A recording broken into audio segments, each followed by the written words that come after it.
Hi, I'm Jeff Walters, and welcome to The Minutes.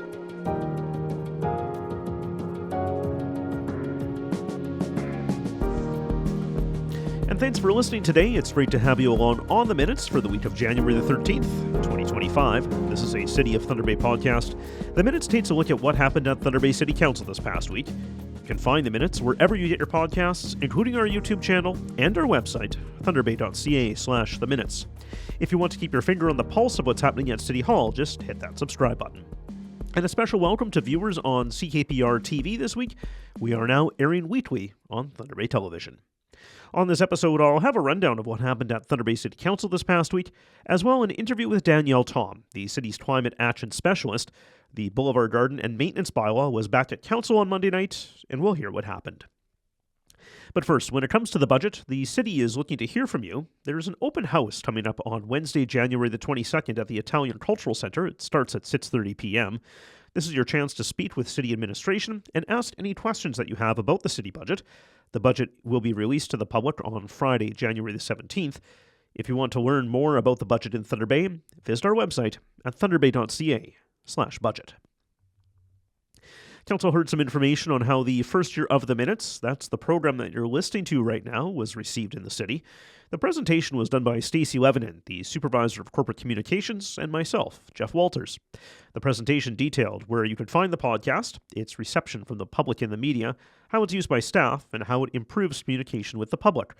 The podcast has already received recognition from the Information and Privacy Office of Ontario, along with the overall metrics for the first year were presented to Council. The Minutes has been viewed or listened to thousands of times over the past year, and The Minutes is now available on Thunder Bay Television on a weekly basis. Of course, you can also find The Minutes on our YouTube channel, CKSI Radio, Rogers and T-Bay-Tel TV, social media feeds, and on our website, thunderbay.ca/The Minutes, along with wherever you get your podcasts. Council heard a deputation on Monday night from Shane Judge, who wants Council to look into the business case of developing a municipal services corporation. The Services Corporation, Judge says, would consolidate all of the back office and administrative services of the city itself, along with those of the Thunder Bay Police Service, Synergy North, T-Bay-Tel, and the Thunder Bay District Social Services Board. Judge says that this new corporation would save, in his words, significant amounts of money for all of the entities involved. He says it could also make money for the city itself as it could expand and then handle operations like payroll, revenue, IT, risk management, and other back office services to public entities across Northern Ontario and Manitoba. There is no council decision on this matter, as Judge was presenting the information to council. There were some questions on the feasibility of making these changes, along with the complexity of creating a municipal services corporation, such as different legislation covers different government bodies. City Council voted to have a closed session meeting on January the 27th. It has to do with receiving information from the city solicitor and for the purposes of training. Closed session resolutions are required by legislation when Council needs to meet behind closed doors for specific reasons. City Council also voted on an item that was received in closed session. It has to do with a bargaining mandate with Superior North EMS. Administration received approval from Council to move forward with a specific direction. This matter went from closed session to Committee of the Whole and through to City Council in one night. City Council heard how changes have been made to the draft Boulevard Garden and Maintenance By-law as requested by Council in December. At the December 16th meeting, Council wanted administration to make a few changes to the proposed document, including allowing Boulevard Gardens to have shrubs, excluding planter boxes from height restrictions, further restricting pesticides, herbicides, and rodenticides, and allowing gardeners to use temporary plant support structures like tomato cages within the height restrictions. Administration says it worked with the Accessibility Advisory Committee and the Built Environment Working Group to determine the best way to create a bylaw that addresses the concepts that Council wanted included in the bylaw while not impacting people with disabilities.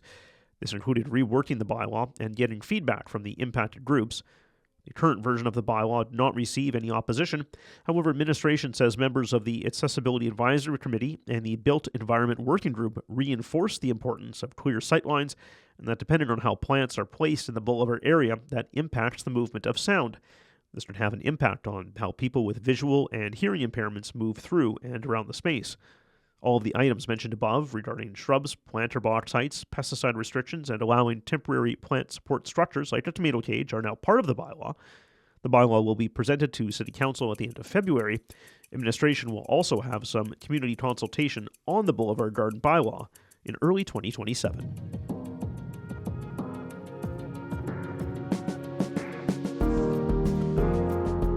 And finally, Council heard how the Municipal Accountability Act was presented by the province late last year and how it's now looking for feedback, specifically from municipal councils. The province says the goal of the Act is to strengthen municipal governments and accountability. The new bill would amend the City of Toronto Act and the Municipal Act, which is the provincial legislation that governs municipalities across Ontario, including Thunder Bay. The new act would create a standardized municipal code of conduct across the province, as well as an integrity commissioner framework. In 2021, the province consulted with municipalities to strengthen municipal codes of conduct, as there were several high-profile workplace violence incidents.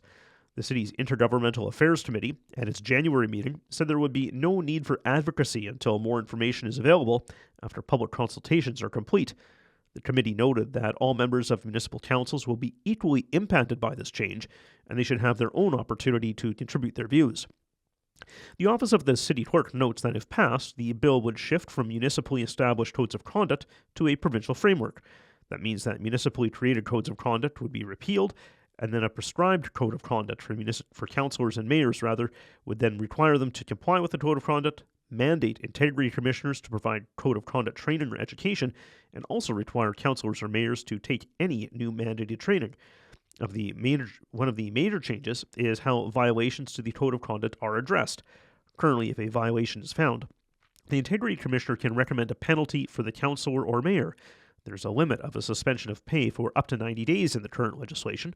Going forward, the new bill would create a way to remove and disqualify a councillor from office or from running for office in the future for a specified period of time. This is a new tool that is currently not available. Removal or disqualification is available for members who commit serious code of conduct violations. If Bill 241 is passed and enacted, after the completion of an investigation, the Municipal Integrity Commissioner would have the ability to recommend to the Integrity Commissioner of Ontario a member of council be removed from office. To be removed, the following would need to take place. The mayor or councillor would have to have violated the code of conduct with a serious offence which has resulted in harm to the safety, health, and well-being of people, and that the existing penalties are not sufficient to address the issue or make sure that it isn't repeated. How the new process would work is the Integrity Commissioner of Ontario may consider whether the issue negatively impacts public confidence in the ability of either the member to do their job or for council to fulfill its role. If the Integrity Commissioner of Ontario is satisfied that the criteria for removal and disqualification have been met, they can provide a recommendation to the Municipal Council. If the Integrity Commissioner of Ontario recommends that a member be removed or disqualified, the matter must be presented to all members of council who are legally entitled to vote. Essentially, that's those who do not have a conflict of interest. However, to remove a member of council, there must be a unanimous vote. The clerk's office notes that this puts pressure on council, and it could impact how well they work together as well. Other than the most serious cases, sanctions and penalties remain limited under the proposed bill. And that's a wrap as to what happened at council this week. For more information on anything that happens at council, please visit our website, thunderbay.ca/council.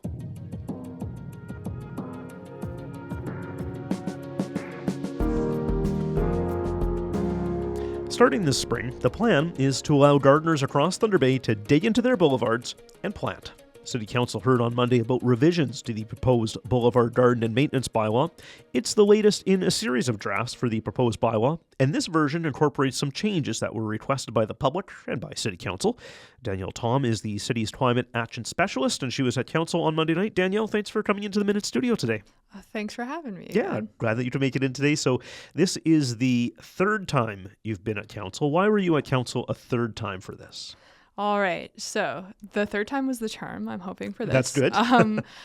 We came back with a couple amendments to the bylaw based on some more public feedback that we had at our meeting on December 16th, and just came back to kind of present that and field any further questions that council had of us. So walk me back in time. You did this started off as a first report. So I guess maybe tell me what happened as a first report and what you did council at that point.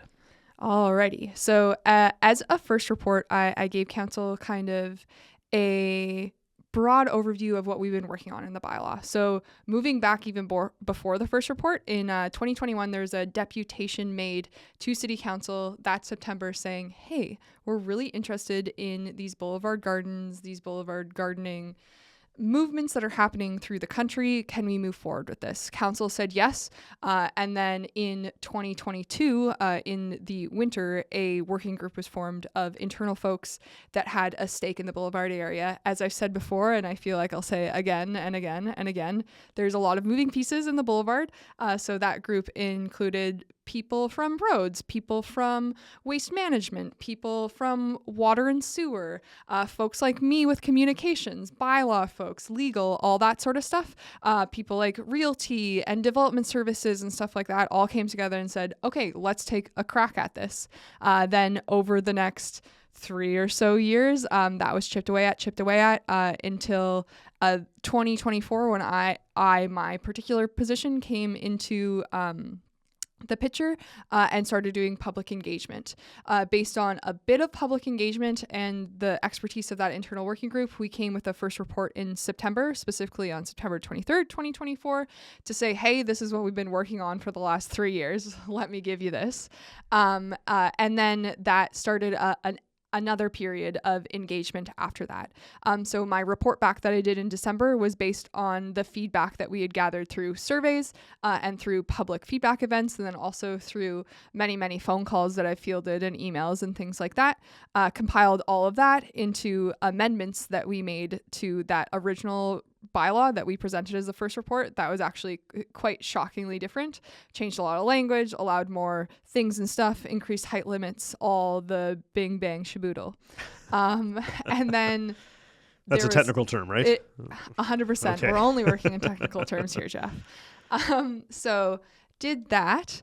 And then came back with more suggestions from council. On that December 16th meeting, there was a ton of deputations. There's 12 altogether, 9 in person. It was quite the long night for everyone in attendance, but very fruitful in the way that these folks that I've been communicating with were able to communicate with the broader public and kind of have their point of view known.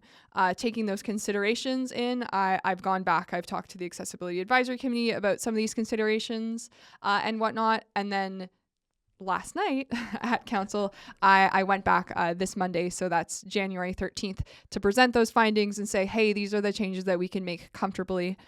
Council accepted those changes, and then we're on to the next. And then you're on to ratification, which was the next step. Yes. So on February 10th, the minutes of last night's, so January 13th's council meetings, are going to come in. Council is going to say, yes, we said those things, ratify them, and then we'll move on again to February 24th, where the bylaw will be officially presented to council and they can accept that, and then we can start enforcing it. Before we get to, I guess, a bit more to the end, maybe you can talk about some of the changes that you've made from that December meeting to where we are now. Absolutely. So there were 4 big requests that came out of that December council meeting. One was to raise height limits within planter boxes. One was to allow shrubs. One was to further restrict pesticides, herbicides, rodenticides, all the rest, essentially what we're calling chemicals, even though that irks me in the Boulevard. And then finally was to allow those support structures. So things like trellises, tomato cages, anything that you're going to use to prop up a floppy plant. So where we've moved from there, we are increasing the height limit, or we have increased the height limit to 1.6 meters under some very specific situations. So the original ask from council was to allow those only in planter boxes. We decided as an internal group that we couldn't really differentiate 1.6 meters is 1.6 meters is 1.6 meters. So the plants that are going to that 1.6 meters height are going to have to follow what we're calling an alternating planting prescription. So those will be kind of compact 60 centimeter by 60 centimeter blocks of 1.6 meters, then your next 60 centimeter by 60 centimeter block has to be under 1,000 millimeters or 1 meter. Okay. So that's going to alternate. The same sort of thing is going to happen with shrubs, except for some different height restrictions. We're going to have the shrubs evenly spaced. You will be able to have them on the boulevard under specific situations. And then with our fertilizers, pesticides, all the rest, any sort of chemical in the boulevard, we're banning specifically synthetics.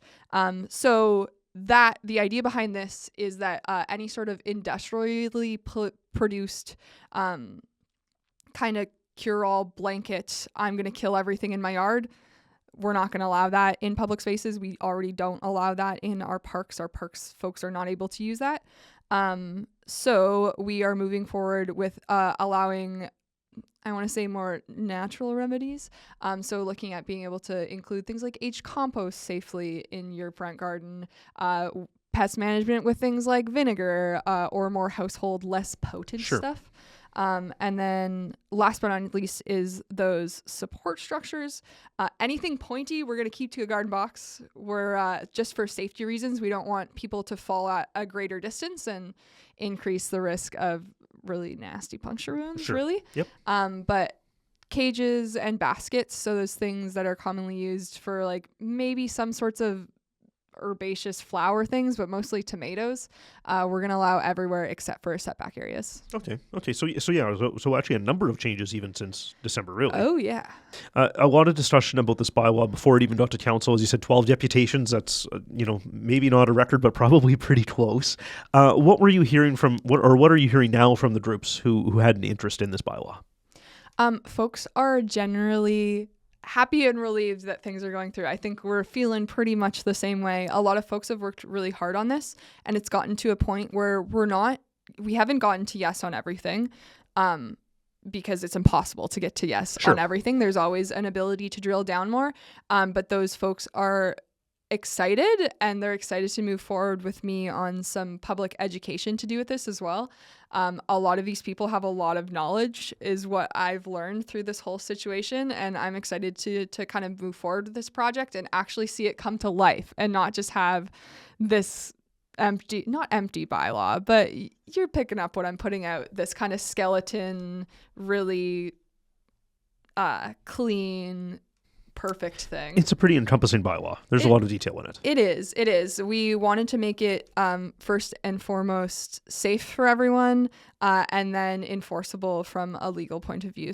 I was also going to say, so I'll ask you about the education campaign in just a moment, but on an overall kind of basis, why is this an important bylaw for Thunder Bay?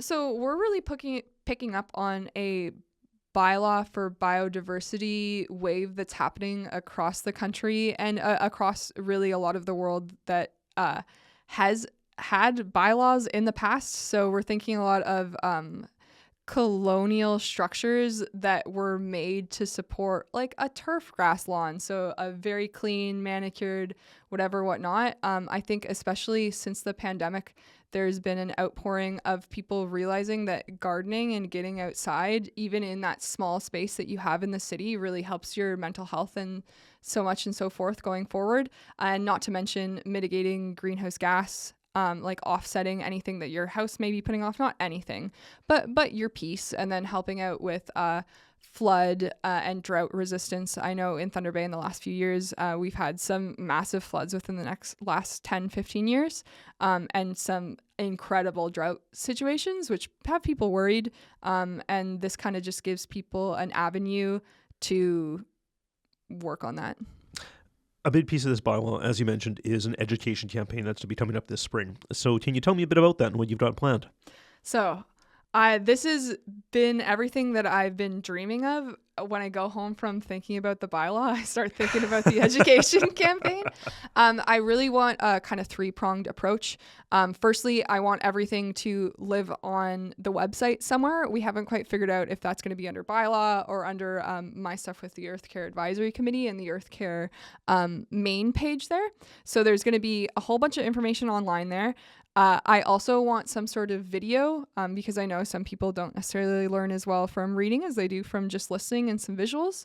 And then I also want some print copies, so some sort of brochure to go along with that to hand out. And what sort of education do you think people need? Like, what, is it just the do's and don'ts, or is it some recommendations? What are you kind of envisioning there? So first and foremost, do's and don'ts for sure, because this bylaw is meaty.